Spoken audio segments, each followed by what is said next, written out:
Hello नमस्कार दोस्तों, मैं कपिल कुमार स्वागत करता हूं माय फैमिली स्टार चैनल पर आपका।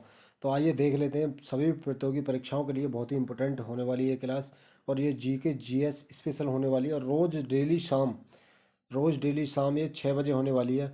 आप इस क्लास से जुड़ना ना भूलें और इस वीडियो को लाइक, चैनल को सब्सक्राइब और बेल आइकन को प्रेस कर लें ताकि आने वाली वीडियो का नोटिफिकेशन आपको मिल सके, जिससे आने वाली वीडियो का नोटिफिकेशन आपको मिल सके, जो हर एग्जाम में हेल्पफुल रहने वाली क्लास है ये। और तो पैट के लिए भी नंबर 1 क्लास रहने वाली है, यूपी पुलिस के लिए भी बहुत ही इंपॉर्टेंट रहने वाली है और दिल्ली पुलिस के लिए भी बहुत ही इंपॉर्टेंट होने वाली है, स्पेशल क्लास होने वाली है।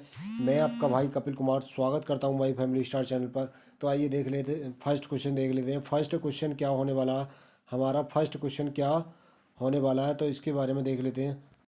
तो फर्स्ट क्वेश्चन है हमारा, फर्स्ट क्वेश्चन हो जाता है हमारा, इन विकल्पों में से कौन सा एक संगणन बहुलक नहीं है। संगणन बहुलक नहीं है, पॉलिस्टर या प्रोपोलीन या पॉली एमाइड या पॉली कार्बोनेट। तो इसका हो जाता है पॉली प्रोपोनिल प्रोपोलीन प्रोपोलीन हो जाता है इसका, प्रोपोलीन।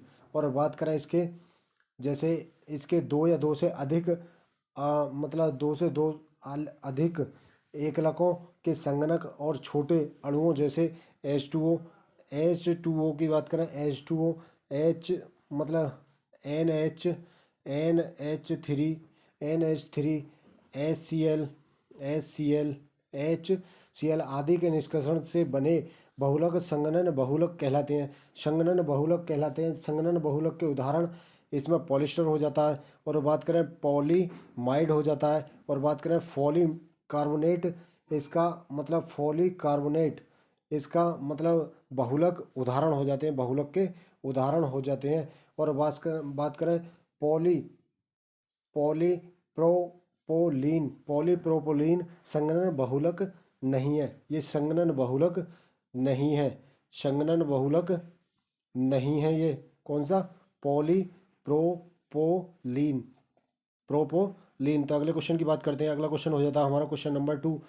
क्वेश्चन नंबर 2 है, लाख लाख बहुसी पक्षी विहार किस शहर में स्थित है। किस शहर में स्थित है? तो बात करेंगे कन्नौज में या हरदोई या सोनभद्र या लखीमपुर खीरी में। तो आप बताएंगे किस जगह स्थित है ये लाख बहुसी पक्षी विहार। तो बात करेंगे इसकी, तो ये हो जाता है कन्नौज में। कन्नौज में हो जाता है। तो बात करें इसकी, कन्नौज कहाँ पड़ता है? यूपी के अंदर पड़ता है कन्नौज, यूपी के अंदर पड़ता है कन्नौज। कहाँ पड़ता है? यूपी में। और बात करें जयचंद का किला, जयचंद जयचंद जयचंद का किला भी यहीं पड़ता है, किला भी यहीं पड़ता है, कहाँ? कन्नौज में। और बात करें पंचवटी मंदिर पंचवटी बटी मंदिर पंचवटी मंदिर भी यहीं पड़ता है। पंचवटी मंदिर भी कहाँ पड़ता है? कन्नौज के अंदर। और जयचंद का किला भी कहाँ पड़ता है? कन्नौज के अंदर। लाख बहुसी पक्षी विहार भी कहाँ पड़ता है? कन्नौज के अंदर। हरदोई की बात करते हैं, हरदोई में क्या पड़ता है? हरदोई की बात करें, शाड़ी पक्षी विहार, ये भी यूपी के अंदर है हरदोई। और साड़ी पक्षी विहार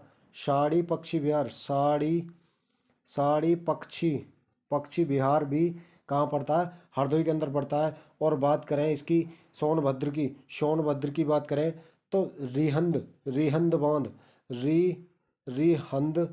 बांध कहाँ पड़ता है? कहाँ पड़ता है? ये पड़ता है सोनभद्र में पड़ता है रिहंद बांध। गोविंद बल्लभ पंत सागर बांध कहाँ पड़ता है? ये भी सोनभद्र में पड़ता है। लखीमपुर खीरी की बात करें तो Dudhwa national park, Dudhwa Dudhwa national park कहाँ पड़ता है? ये कहाँ पड़ता है? लखीमपुर खीरी में। और टाइगर रिजर्व की बात करें, टाइगर रिजर्व कहाँ पड़ता है? पीलीभीत टाइगर रिजर्व कहाँ पड़ता है? उत्तर प्रदेश के अंदर पड़ता है पीलीभीत टाइगर रिजर्व। तो अगले क्वेश्चन की बात करते हैं, क्वेश्चन नंबर 3 की। क्वेश्चन नंबर 3 हो जाता है हमारा, उत्तर प्रदेश भर्ती एवं पदोन्नति बोर्ड द्वारा कांस्टेबल पुलिस की नियुक्ति में शारीरिक दक्षता परीक्षा में पुरुष अभ्यर्थियों को डैश डैश डैश दौड़ने की जरूरत होती है। कितना मीटर दौड़ने की जरूरत होती है?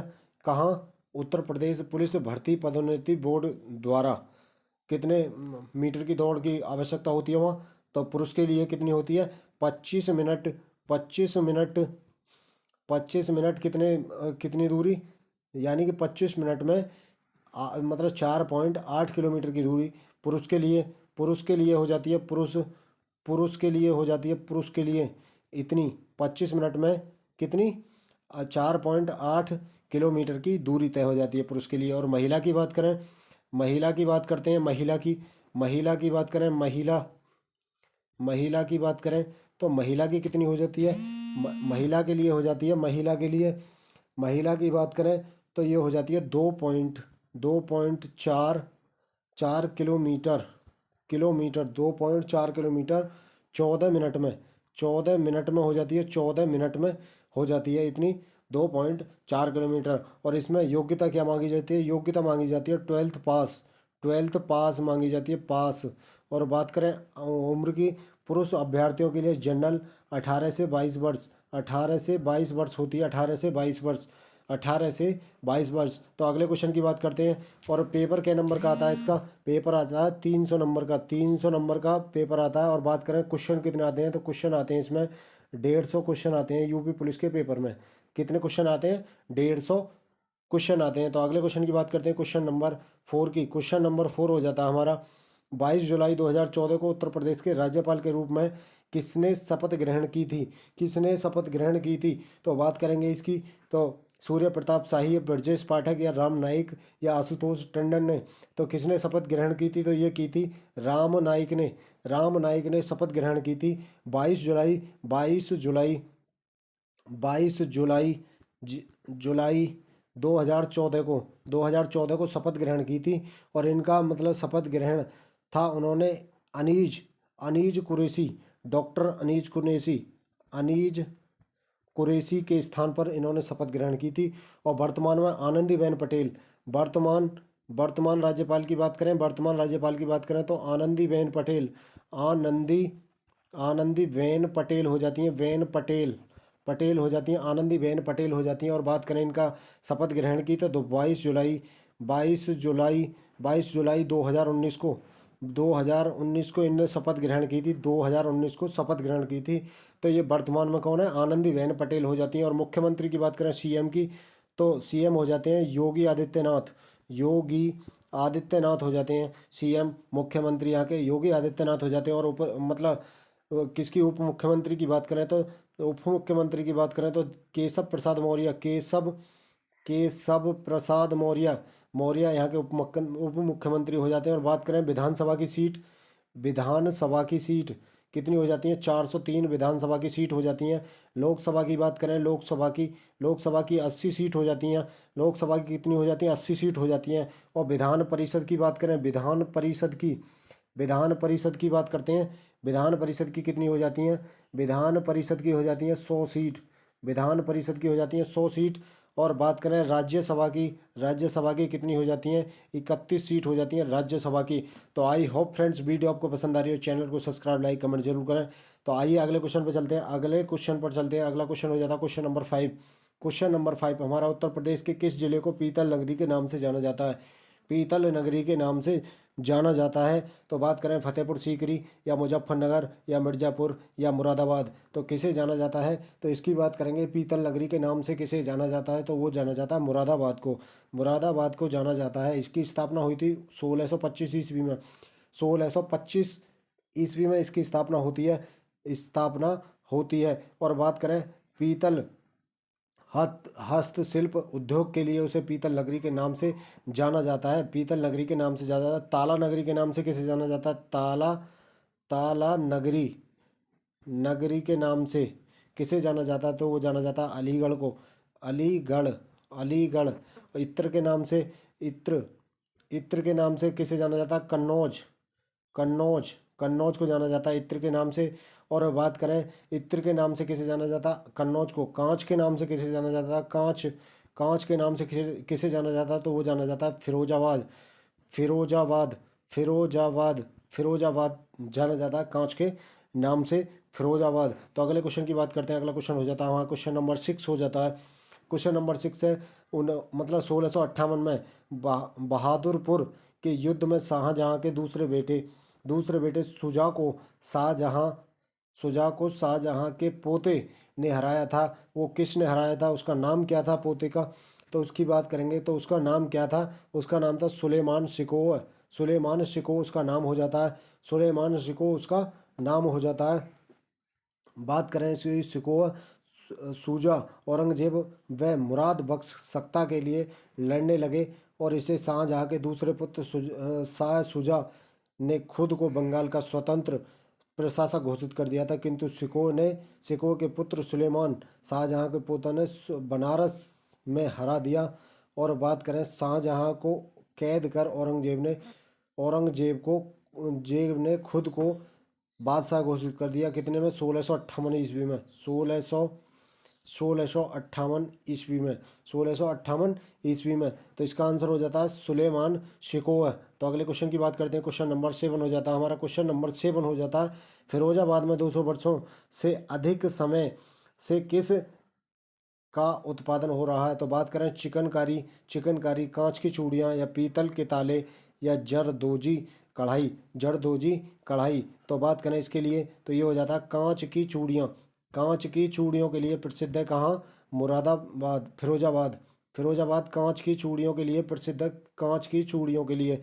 और बात करें पीतल के लिए मुरादाबाद हो जाता है, मुरादाबाद पीतल के लिए प्रसिद्ध हो जाता है, पीतल के लिए। और बात करें चिकनकारी, लखनऊ हो जाता है, लखनऊ हो जाता है, लखनऊ चिकनकारी के लिए लखनऊ हो जाता है।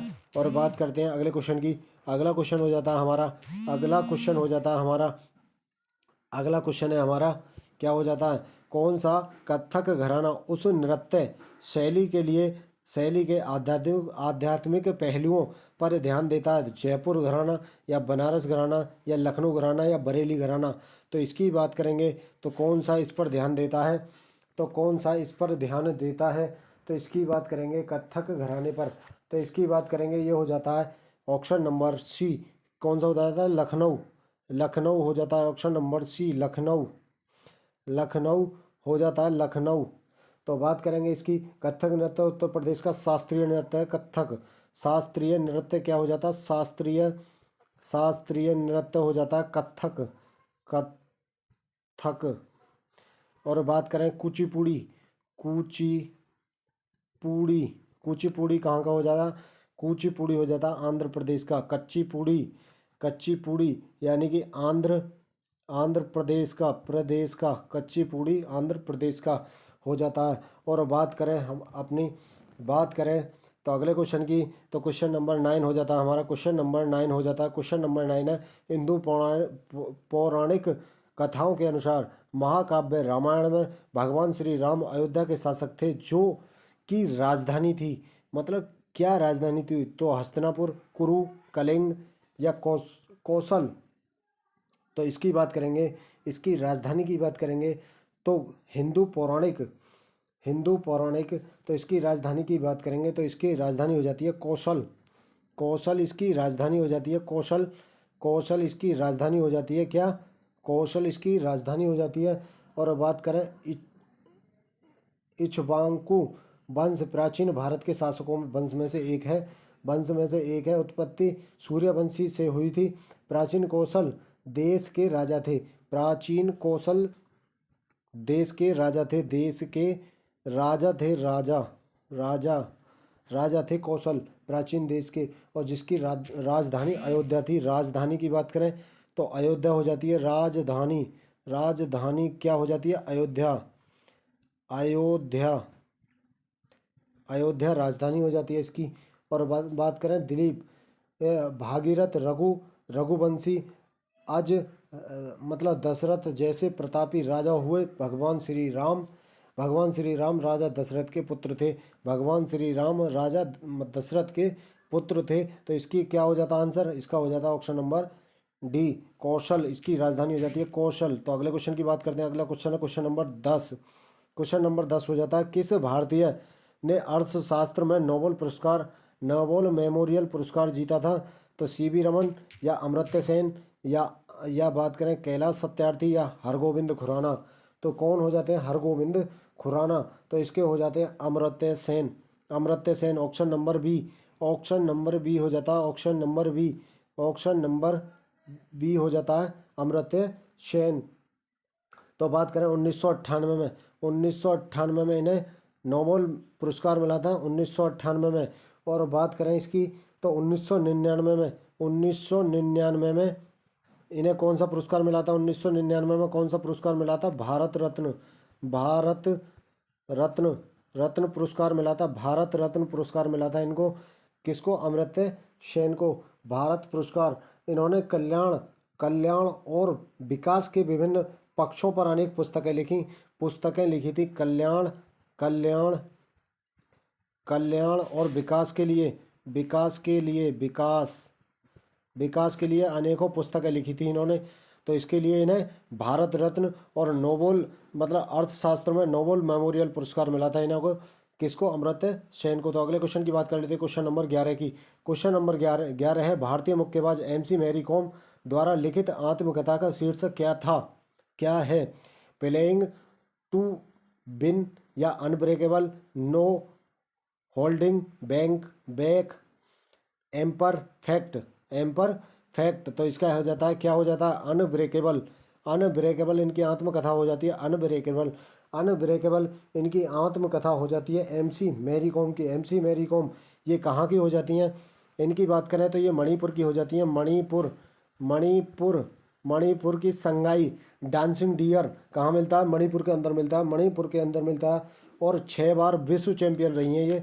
कितनी बार? 6 बार, 6 बार विश्व चैंपियन, विश्व चैंपियन रही हैं, विश्व चैंपियन, चैंपियन, चैंपियन रही हैं, विश्व चैंपियन 6 बार। कितनी बार? 6 बार। इन्होंने 2012 में लंदन में ओलंपिक में इन्हें कांस्य पदक जीता था। 2012 की बात करें, 2012 की बात करें तो लंदन, लंदन, लंदन में इन्हें कांस्य पदक जीता था, कांस्य, कांस्य पदक जीता था लंदन में। और बात करें 2013 में, 2013 में अनब्रेकेबल, आत्मकथा का शीर्षक अनब्रेकेबल है, जिसका अनावरण, जिसका अनावरण, इनका अनावरण किया गया इस पुस्तक का 2013 के अंदर, 2013 के अंदर अनावरण किया गया था, जो अमिताभ बच्चन ने किया था। किसने किया था? अमिताभ बच्चन ने, अमिताभ बच्चन ने, अमिताभ बच्चन, अमिताभ बच्चन, अमिताभ बच्चन ने किया था अनावरण इस पुस्तक का, अनावरण किया था अमिताभ, अमिताभ, अमिताभ बच्चन ने किया था अनावरण। तो अगले क्वेश्चन की बात कर लेते हैं, क्वेश्चन नंबर 12 की। क्वेश्चन नंबर 12 हो जाता है हमारा, PM मोदी जी ने किस राज्य में यूरिया गोल्ड लॉन्च किया है? यूरिया गोल्ड लॉन्च किया है, तो इसकी बात करेंगे। ये किसने किया है? तो महाराष्ट्र, महाराष्ट्र हो जाता है, या राजस्थान हो जाता है, या उत्तर प्रदेश या बिहार हो जाता है। तो कहाँ पर किया है यूरिया गोल्ड लॉन्च? कहाँ पर किया है? तो ये किया है राजस्थान के अंदर, राजस्थान के अंदर हो जाता है urea gold launch. Urea gold launch कहाँ? राजस्थान के अंदर, राजस्थान के अंदर हो जाता है, राजस्थान के अंदर। तो ये सल्फर से लेपित यूरिया की नई किस्म है, यूरिया की नई किस्म है, यूरिया गोल्ड लॉन्च की है। और इसकी सहायता से मिट्टी में सल्फर की कमी से निपटा जा सकता है, सल्फर। तो सबसे मुख्य कारक अब घटक क्या है इसका? तो सल्फर के लिए, सल्फर, सल्फर से निपटना, मिट्टी में सल्फर की कमी, सल्फर की कमी, कमी को दूर करना, कमी को दूर करना इसका मुख्य उद्देश्य है, दूर करना, दूर करना। बात करें राजस्थान की, तो राजस्थान की जयपुर राजधानी हो जाती है, जयपुर, जयपुर राजधानी हो जाती है। राजस्थान की क्या हो जाती है? जयपुर राजधानी, जयपुर राजधानी हो जाती है। और बात करें CM कौन है? CM अशोक गहलोत, अशोक, अशोक गहलोत यहाँ के CM हो जाते हैं। और बात करें कलराज मिश्र की, कलराज मिश्र कौन हो जाते हैं? मतलब राज्यपाल हो जाते हैं, राज्यपाल, राज्यपाल हो जाते हैं कलराज मिश्र। तो अगले क्वेश्चन की बात करते हैं, क्वेश्चन नंबर 13 के, क्वेश्चन नंबर 13 की बात करते हैं। तो कौन से राज्य में, कौन से राज्य ने 15 अगस्त 2023 से सरकारी अस्पतालों में मुफ्त स्वास्थ्य उपचार प्रदान करेगा, उपचार प्रदान करेगा? तो इसकी बात करेंगे, कौन सा करेगा? तो इसकी बात करेंगे तो महाराष्ट्र हो जाता है, या उत्तर प्रदेश हो जाता है, या गुजरात, या हिमाचल प्रदेश। तो इसका हो जाता है कौन सा? इसका हो जाता है क्या? महाराष्ट्र इसका आंसर हो जाता है, महाराष्ट्र। महाराष्ट्र इसका आंसर हो जाता है, महाराष्ट्र। महाराष्ट्र की बात करें, महाराष्ट्र की बात करते हैं तो एकनाथ शिंदे, एकनाथ नाथ शिंदे, शिंदे यहाँ के मुख्यमंत्री हो जाते हैं, सिंधे यहाँ के मुख्यमंत्री हो जाते हैं, शिंदे मुख्यमंत्री हो जाते हैं। उप मुख्यमंत्री की बात करें तो मतलब उप मुख्यमंत्री हो जाते हैं देवेंद्र फडणवीस, देवेंद्र देवेंद्र फडणवीस यहाँ के मुख्यमंत्री हो जाते हैं, उप मुख्यमंत्री देवेंद्र फडणवीस, देवेंद्र फडणवीस। तो बात करें अगले क्वेश्चन की, अगले क्वेश्चन की बात करते हैं। अगला क्वेश्चन हो जाता है हमारा, अगला क्वेश्चन है निजी और संवेदनशीलता जानकारी जैसे क्रेडिट कार्ड नंबर, व्यक्तिगत पहचान और खाता उपयोगिता कर्ता का नाम और पासवर्ड प्राप्त करने करने का धोखाधड़ी वाला कार्य है तो इसे कहते हैं मेलवेयर या ट्रोजन या हैकिंग या फिशिंग। तो क्या कहा जाता है इसको, क्या कहा जाता है इसको? तो इसकी बात करेंगे, इसे कहा जाता है, इसे कहा जाता है क्या? तो इसे कहा जाता है फिशिंग, इसे कहा जाता है फिशिंग, फिशिंग कहा जाता है इसे, फिशिंग कहा जाता है। इलेक्ट्रॉनिक संचार में फिशिंग, फिशिंग मतलब इलेक्ट्रॉनिक संचार में फिशिंग, इलेक्ट्रॉनिक जालसाजी मतलब जालसाजी, जाल जाल साजी, जालसाजी का मतलब है हेरा फेरी करना, हेरा फेरी करना। जालसाजी एक ऐसा कार्य है जिसमें विश्वसनीय इकाई का मुखौटा धारण कर, मतलब बैंक, या मैं आपके बैंक से बोल रहा हूँ, या फिर मतलब आप जानकारी, मुखौटा धारण कर, विश्वसनीय, विश्वसनीय मतलब ये होता है जो अपनी प्रमुख संस्थाओं उनका नाम लेकर किसी के साथ में धोखाधड़ी करना, उसे कहते हैं फिशिंग। उसे क्या कहा जाता है, फिशिंग। जैसे विवरण, पासवर्ड या अपना मतलब महत्वपूर्ण जानकारी अपनी मतलब लीगल जो जानकारियाँ अपनी, उन्हें जानकारी को कर लेना, उसे कहते हैं फिशिंग।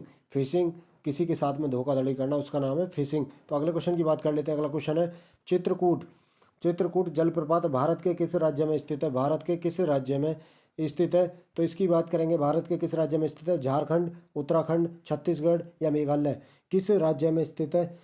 किस राज्य में स्थित है? तो ये बात करेंगे ये किस राज्य में स्थित है, तो ये स्थित है छत्तीसगढ़ के अंदर, छत्तीसगढ़ के अंदर हो जाता है ये, छत्तीसगढ़ के अंदर स्थित हो जाता है चित्रकूट जलप्रपात। भारत के छत्तीसगढ़ के बस्तर जिले में है, बस्तर बस्तर जिले के अंदर पड़ता है ये, बस्तर जिले के अंदर पड़ता है, स्थित है। और इंद्रावती नदी पर है ये, इंद्रावती नदी, इंद्रावती नदी, इंद्रावती नदी, इंद्रावती नदी पर पड़ता है, इंद्रावती नदी पर। इसकी ऊंचाई की बात करें, ऊंचाई की बात करें, ऐसे ऊंचाई, ऊंचाई की बात करें तो 90 फुट हो जाती है इसकी ऊंचाई, 90 फुट हो जाती है। छत्तीसगढ़ का सबसे बड़ा और सबसे चौड़ा तथा सबसे ज़्यादा जल वाला प्रवाहित करने वाला जलप्रपात है। इससे भारत का नियाग्रा, भारत का भारत का नियाग्रा, नियाग्रा जलप्रपात भी कहा जाता है, इसे जलप्रपात भी कहा जाता है। तो अगले क्वेश्चन की बात करते हैं, अगले क्वेश्चन की बात करते हैं हम। अगला क्वेश्चन हो जाता है 16, क्वेश्चन नंबर 16 हो जाता है वेनेजुएला की राजधानी क्या है? वेनेजुएला की राजधानी क्या हो जाती है? तो निकासिया, निकासिया या अन सान एल सल्वाडोर, सल्वाडोर।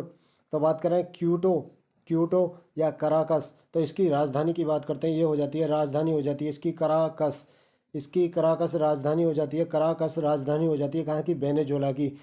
वेनेजुएला की राजधानी क्या हो जाती है? कराकस। और ये दक्षिणी दक्षिणी अमेरिका महाद्वीप में एक स्थित देश है, दक्षिणी दक्षिणी यानी कि मतलब दक्षिणी दक्षिणी south, south America, America America महाद्वीप में स्थित है ये, महाद्वीप में, महाद्वीप में स्थित है, महाद्वीप में स्थित एक देश है, देश, देश हो जाता है ये महाद्वीप में स्थित। इसकी राजधानी कराकस। वेनेजुएला एक प्रमुख तेल निर्यातक देश है। वेनेजुएला की बात करें तो तेल निर्यातक, तेल निर्यातक, निर्यातक निर्यातक देश हो जाता है, निर्यातक देश हो जाता है ये कौन सा? वेनेजुएला। वेनेजुएला उत्तर कैरेबियन, कैरेबियन द्वीप अटलांटिक महासागर में है। और बात करेंगे इसके अगले क्वेश्चन की, अगला क्वेश्चन हो जाता है हमारा क्वेश्चन नंबर 17, क्वेश्चन नंबर 17 है भारत, भारत निम्नलिखित में से किस रेडियोधर्मी धातु का विश्व का सबसे बड़ा भंडार मौजूद है? विश्व का सबसे बड़ा भंडार मौजूद है कहाँ पर? भारत में। भारत में क्या भंडार इसका मौजूद है? तो इसकी बात करेंगे यूरेनियम, सोडियम, ना रेडियम, बिस्मिथ, बिस्मथ, थोरियम। तो इसकी बात करेंगे कौन सा हो जाता है? कौन सा हो जाता है? थोरियम धातु की खोज, थोरियम धातु, तो इसका हो जाता है थोरियम, थोरियम हो जाता है। थोरियम धातु की खोज की बात करें, खोज, खोज की बात करें, खोज हो जाती है इसकी, खोज हो जाती है कब? खोज कब हो जाती है? खोज हो जाती है इसकी, खोज हो जाती है 1800, यानी कि 1828 में, 1828 में इसकी खोज हो जाती है। किसकी? थोरियम की। और वर्जीलियस, वर्जीलियस, वर्जीलियस, वर्जीलियस, वर्जीलियस ने खोज की थी इसकी, वर्जीलियस ने खोज की थी किसकी? किसकी? थोरियम की, थोरियम की खोज की थी वर्जीलियस ने। संसार में मोनेजाइट का भंडार, सबसे बड़ा भंडार है भारत के केरल में। मोनेजाइट, मोने मोने मोनेजाइड, मोनेजाइड का भंडार कहाँ पर है? भंडार केरल में, केरल, केरल में हो जाता है ये। भारत में, केरल में हो जाता है। बिहार में थोरियम का भंडार है, थोरियम एक्स, थोरियम की बात करें तो बिहार, बिहार में हो जाता है, बिहार। और बात करें इसकी, बात करें इसकी बिहार में, और इसका कहाँ पर उपयोग किया जाता है? तो इसका गैस, मेटल उत्प्रेरक तथा चर्म रोग चिकित्सा में उपयोग इसका होता है, थोरियम का। तो बात करें अगले क्वेश्चन की, अगला क्वेश्चन हो जाता है क्वेश्चन नंबर 18। क्वेश्चन नंबर 18 हो जाता है ऑस्ट्रेलिया के एकमात्र द्वीपीय, द्वीपीय राज्य का नाम बताएं जो, जो ऑस्ट्रेलिया में। तो कैप्री, इबीसा, या तस्मानिया, या राइस, राइस। तो कहाँ हो जाता है इसका? क्या हो जाता है? तो इसका हो जाता है option number C, option number C हो जाता है तस्मानिया, ऑप्शन नंबर सी हो जाता है तस्मानिया, ऑप्शन नंबर सी हो जाता है हमारा तस्मानिया। तो तस्मानिया हो जाता है इसका, तस्मानिया। तो इसकी बात करेंगे, तस्मानिया ऑस्ट्रेलिया का द्वीपीय एक राज्य है जिसकी राजधानी होबार्ट, होबार्ट, हो होबार्ट, होबार्ट इसकी राजधानी हो जाती है, राजधानी होबार्ट हो जाती है। तस्मानिया के दक्षिणी तटीय क्षेत्र में अवस्थित है और तस्मानिया अपने विशिष्ट वनस्पतियों तथा जीव जंतुओं के लिए प्रसिद्ध है। यहाँ जलवायु शीतोष्ण, यहाँ national park, forest, forest reserve की बहुलकता है। फॉरेस्ट, फॉरेस्ट, रेस्ट, यहाँ क्या हो जाता है? रिजर्व, रिजर्व, रिजर्व की बहुलकता है। यहाँ कौन सा नेशनल पार्क है? ये national park, forest reserve national park पड़ता है कहाँ पर? तस्मानिया में, तस्मानिया में। तो अगले क्वेश्चन की बात करते हैं, अगले क्वेश्चन की। क्वेश्चन नंबर हमारा हो जाता है 19। क्वेश्चन नंबर 19 है, निम्नलिखित में से कौन सा शहर गोदावरी नदी के किनारे स्थित नहीं है? स्थित नहीं है, तो इसकी बात करेंगे नासिक, या नक्सारी, या नंदेड़, या निजामाबाद। तो इसकी बात करेंगे कौन सा ऑप्शन हो जाता है इसका? इसका ऑप्शन नंबर क्या हो जाता है? ऑप्शन नंबर हो जाता है इसका बी, ऑप्शन नंबर बी हो जाता है नक्सारी, नक्सारी, नक्सारी नहीं है, नक्सारी नहीं है इसका, गोदावरी नदी के किनारे नक्सारी नहीं है। बाद बाकी नासिक गोदावरी नदी के किनारे हो जाता है, गोदावरी नदी के किनारे हो जाता है नासिक, नासिक भी हो जाता है, नासिक भी हो जाता है, और नंदेड़ भी हो जाता है। और बात करें इसकी निजामाबाद भी हो जाता है। किसके? किस नदी के? गोदावरी नदी के किनारे। इसकी लंबाई की बात करें, गोदावरी नदी की लंबाई की बात करें, तो लंबाई क्या हो जाती है इसकी? लंबाई क्या हो जाती है? लंबाई हो जाती है 1465 किलोमीटर, 1465 किलोमीटर हो जाती है। और दक्षिण की गंगा, दक्षिण की गंगा कहा जाता है इसे, दक्षिण की, दक्षिण की, दक्षिण की गंगा कहा जाता है, गंगा, गंगा कहा जाता है इसको। दक्षिण की गंगा किसे कहा जाता है? गोदावरी नदी को, दक्षिण की गंगा गोदावरी नदी। तो अगले क्वेश्चन की बात करते हैं, अगला क्वेश्चन हो जाता है हमारा, अगला क्वेश्चन है नीलम संजीव रेड्डी, नीलम संजीव रेड्डी के कार्यकाल के बाद भारत के राष्ट्रपति कौन बने? तो फखरुद्दीन अली अहमद शाह, अली अहमद और वेंकटगिरी, या ज्ञानी जैल सिंह, या मोहम्मद हिदायतुल्ला। तो इसकी बात करेंगे, ये राष्ट्रपति कौन बने थे? तो ये बने थे नीलम संजीव रेड्डी, नीलम संजीव रेड्डी। तो बात करेंगे इनकी, ऑप्शन नंबर सी हो जाता है ज्ञानी जैल सिंह। ज्ञानी जैल सिंह नीलम संजीव रेड्डी के कार्यकाल के बाद बने थे ज्ञानी Zail Singh. Giani Zail Singh, option number C हो जाता है, ऑप्शन नंबर सी। इनका कार्यकाल की बात करें, इनके कार्यकाल की, तो इनका कार्यकाल हो जाता है 25/7/1977 से और इनका कार्यकाल 82 तक रहा था, 82 तक रहा था। और बात करें ज्ञानी जैल सिंह, ज्ञानी जैल सिंह, संजीव रेड्डी का कार्यकाल रहा था, नीलम संजीव रेड्डी का कार्यकाल रहा था इतने तक। और बात करें इसकी इसकी बात करते हैं, तो ज्ञानी जैल सिंह की बात करते हैं। ज्ञानी जैल सिंह, ज्ञानी जैल सिंह की बात करें तो इनका कार्यकाल रहा था 82 से 1982, 1982 से 1982, 1982 से और 1987 तक इनका कार्यकाल रहा था, 1987 तक। वह राष्ट्रपति देश का संवैधानिक प्रमुख होता है तथा भारत का प्रथम नागरिक कहलाता है। और राष्ट्रपति की बात करें तो 52 में भारत का एक राष्ट्रपति होगा, आर्टिकल 52 में अनुच्छेद एक मतलब 52 में भारत का एक राष्ट्रपति होगा। 53 में कार्यपालिका शक्ति होगी, 53 में कार्यपालिका शक्ति होगी। और 54 की बात करें तो निर्वाचन मंडल हो जाता है 54 में। 55 में बात करें तो निर्वाचन विधि हो जाती है 55 में। निर्वाचन कैसे करना है राष्ट्रपति का, वो 55 में हो जाती है, आर्टिकल 55 में। और 56 की बात करें तो कार्यकाल हो जाता है 56 में। 56 में क्या हो जाता है, कार्यकाल हो जाता है। और 60 की बात करें तो शपथ हो जाती है, राष्ट्रपति की शपथ कैसे दिलवानी है, ये आर्टिकल 60 में हो जाती है। और शपथ कौन दिलवाते हैं, भारत के प्रमुख मतलब सुप्रीम कोर्ट के प्रमुख मुख्य न्यायाधीश हो जाते हैं जो इनको शपथ दिलवाते हैं। और बात करें महाभियोग की प्रक्रिया चलाई जाती है, आर्टिकल आर्टिकल आर्टिकल 61 में महाभियोग की प्रक्रिया चलाई जाती है। और 72 की बात करें तो क्षमादान की शक्ति है 72 में। और राज्यपाल की बात करें तो 161 में क्षमादान की शक्ति हो जाती है। और बात करें अध्यादेश की, अध्यादेश हो जाता है 123 में अध्यादेश हो जाता है राष्ट्रपति का। और बात करें राज्यपाल की तो 213 में अध्यादेश हो जाता है, 213 के अंदर अध्यादेश हो जाता है, आर्टिकल 213 के अंदर। तो अगले क्वेश्चन की बात करते हैं हम। अगला क्वेश्चन हो जाता है हमारा अगला क्वेश्चन। तो फ्रेंड्स, वीडियो आपको पसंद आई तो चैनल को सब्सक्राइब लाइक कमेंट जरूर करें। तो आइए देख लेते हैं, आइए देख लेते हैं इसके बारे में। तो ये हो जाता है, ये हो जाता है। आप सभी का धन्यवाद जो आपने वीडियो को पूरा देखा। और my family star study point YouTube channel को सब्सक्राइब करें ज़रूर, ऑल फ्रेंड्स सपोर्ट करें।